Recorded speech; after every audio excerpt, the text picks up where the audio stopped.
குடிச்சு விட்டு போட்டு கூட அதை காலி பண்ண வச்சுட்டாங்களே, இதெல்லாம் நியாயமா?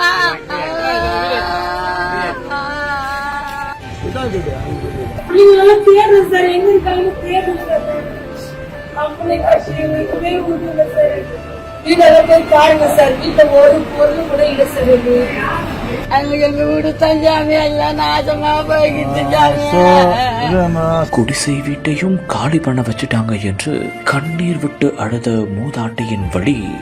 நாங்க ஒரு குடிச்சு விட்டு போட்டு கூட அதை காலி பண்ண வச்சுட்டாங்களே, இதெல்லாம் நியாயமா? எங்க வீடு தஞ்சாமி எல்லாம் நாசமா போய்கிட்டு தன் பிள்ளையை காணவில்லை என்று பதறி போய் தேடிய தாயின் வேதனை. வீட்டில் ஒரு பொருள் கூட இல்லாமல் நாசமாகி போன சோகம் அதிகாலையில் அரங்கேறிய ஒற்றை சம்பவம். போய் பாருங்க சார், வீட்டுல ஒரு பொருள் கூட இல்லை சார்.